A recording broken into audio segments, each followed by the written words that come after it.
This week, I've got my hands on the Macallan 12-year-old Triple Cask Matured. But is it really all that? Welcome back, Dram Fam, to the Whisky Diary.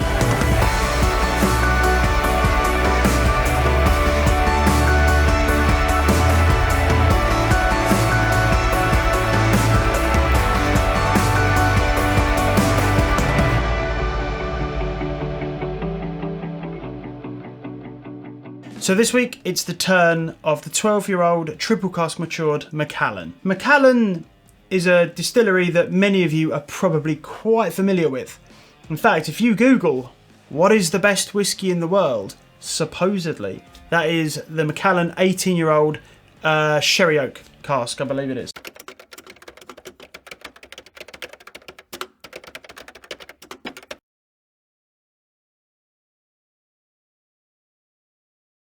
I'm not a big Macallan drinker. I've had a few.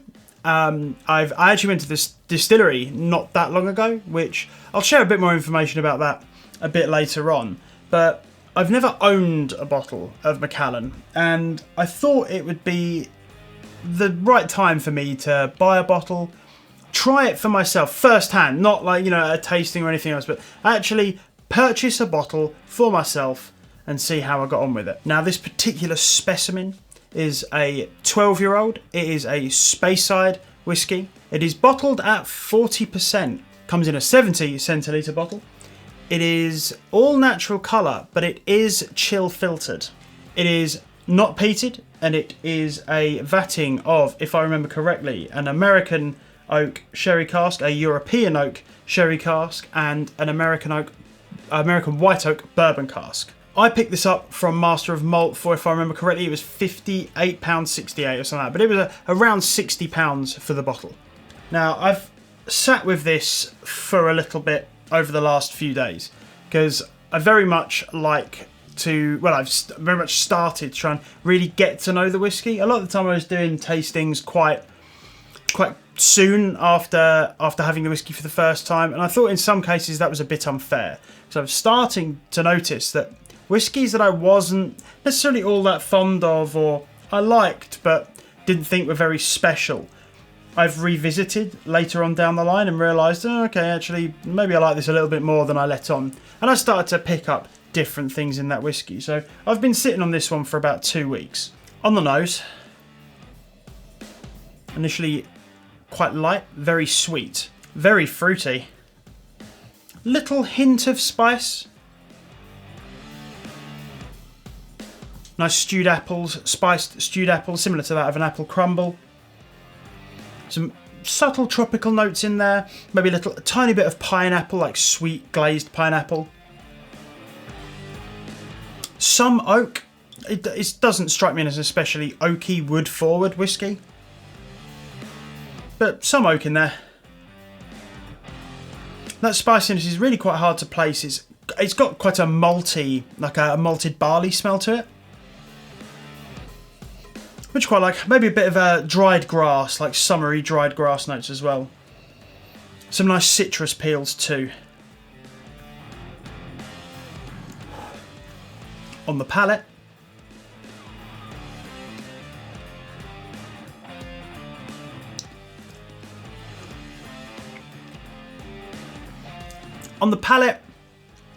it really lacks any real wallop. Very typical Speyside, subtle pear notes. Very sweet. It's not like cloyingly sweet, but yeah, it's definitely inherently a sweet whiskey. Quite creamy, but it tastes watery, to be quite honest.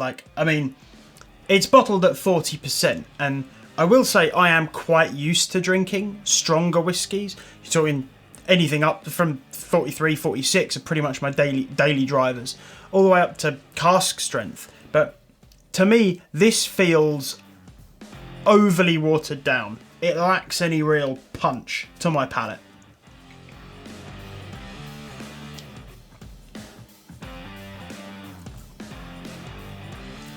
Nice spiciness. Not so much baking spices. A little bit bready, like a really good artisanal bread. More of those barley notes start coming through now as well. Definitely apple as well. I'm definitely getting a lot of apple on the tail end of it, specifically red apple to me. Finish wise, quite cidery, to be honest. I'm getting kind of how do you call? Well, what's it called? Like scrumpy cider. Very natural, organic cider, not sort of over processed strongbow or anything like that. Sweet, subtle spices, apples and pears, little bit of like a chamomile, slight floral note to it, but quite honestly, quite underwhelming. If I've sat with this for a while, and I'm not a huge fan, why did I make this video? Now, I recently visited the distillery. I will say it is one of the most incredible places to go if you're into whiskey. It's like a shrine to everything, well, Macallan specifically, but the stills look stunning. It's a huge facility. There's bottles everywhere. There's walls of bottles. It is quite a sight to see. It's a beautiful location for a start, up on like the side of a hill in Speyside with these. It's got a bio roof, like a grass roof with big windows that run the full length. The bar is wonderful. The staff are some of the nicest, most attentive staff. Well, certainly the most attentive staff. I didn't really get to speak to many of them. They were somewhat busy, but incredibly attentive staff. What I really felt let me down was the whiskey. In my opinion, there are two kind of groups, well, technically, I guess three kind of groups of people. You get people that are only really interested in the taste of the liquid. It doesn't matter what the name is, whether they're drinking 5-year-old blended grain whiskies or whether they're drinking some of the finest, oldest single malts that Scotland has to offer. All they're really interested in is the liquid in the glass going in their mouth. But then there are others who enjoy more the ceremony of it all. They like the kind of the celebration of the whiskey and the brands, but aren't so much interested in just what it tastes like. And of course, there's the investors that simply buy the whiskey with the sole intention of selling it later. I'm not here to judge anyone's motivation for drinking whiskey. If you enjoy whiskey, however you like to enjoy it, that is entirely up to you, and we should all celebrate that together. Me personally, I don't care what name is on the bottle. If the liquid in there, I feel, tastes good, then I will share it, I will celebrate it, I will love it. If I don't like what's in the glass, or more specifically, if I don't think what's in the glass is worth what I paid for it, then I will say so. And for me, this is one of those cases. This is a £60 bottle of whiskey. I've got some bottles up there that cost me £30, which have a little bit more integrity as far as the distillation goes. We're talking about a whiskey that's bottled down at 40%. Now, this, to me, feels like it's lacking. I'm sure lots of people describe it as an incredibly smooth, elegant, easy drinking whiskey. Absolutely. If that's what you want from a whiskey, then that's absolutely fantastic. But for me personally, I want to make that choice. I want to take it down to that lower ABV. I feel like this could be so much more bright, so much more exciting. I think there are flavours in here that are ready to be unlocked. But because it's down at that 40%, for me, there's no excitement in this glass.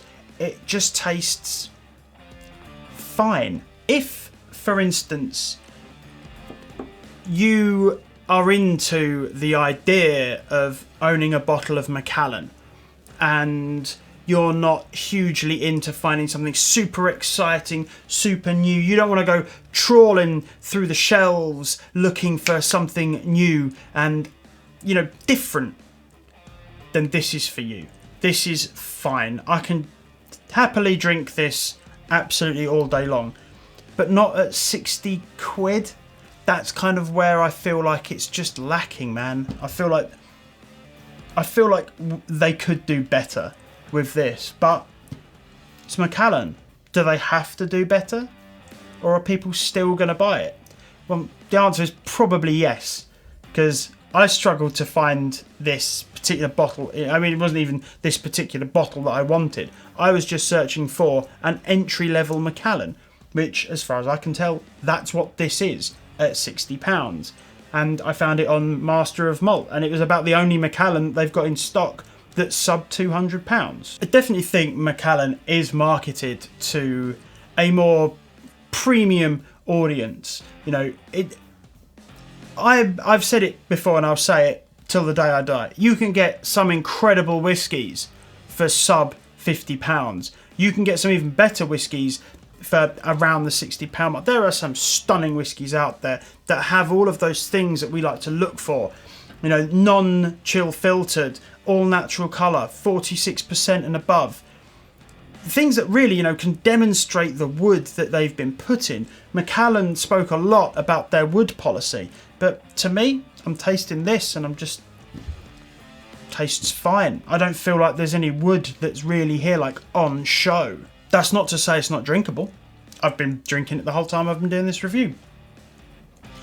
But if you asked me where I want to put £60, it probably wouldn't be in this. Which brings me on to just another point I'm gonna touch on briefly, which is at the distillery. Like I say, stunning place. Enjoyed it. It was amazing to see. Everyone I met there was lovely. I spent £60 on 4 drams of whiskey. Well, I spent £30 on a tasting flight of 3 whiskies. If I remember correctly, all below, or 43 and below. Not one of them excited me. And, you know, I'm going in there with a very objective view. I don't know what I'm drinking. I'm looking at these bottles and they could mean anything. But I've got to say, Macallan have got one of the most extensive ranges of whiskey that I've ever seen. There's tons of them. But not one of the whiskies that were on that flight just really sparked something in me that said, love this. Love Macallan. And then I said to one of the members of staff, like, choose me something that's not going to bankrupt me, but that you feel is a really good balance between quality and price. I want to find something that is Macallan. Find me a whiskey that is the essence of Macallan in a glass. And he brought me back a £31 25ml measure of whiskey. I'll put a photo of it up. And when I took my first sip of it, the first thing I thought is, this is £8. This dram is £8 off a bottle of Glenallachie 12. I was, quite honestly, woefully disappointed. Now, is that because I don't like Macallan? I don't think I don't like Macallan. I think what I didn't like was paying £30 for that dram of what to me was just fine whiskey.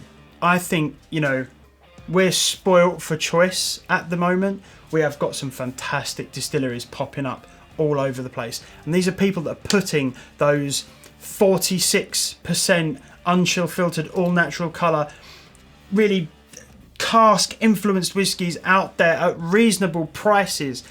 I just feel like, you know, I'm not in Macallan's market. I'm definitely in the market for those younger distilleries, and I embrace that. So if you love Macallan, honestly, I'm happy for you, man. Like, it's good whiskey. It's nice. And if you can afford to buy those whiskies, then I'm stoked for you. That's incredible.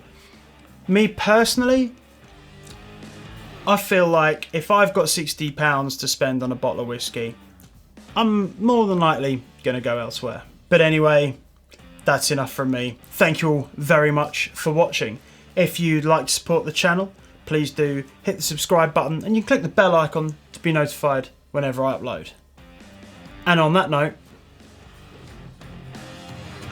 Sláinte mhath.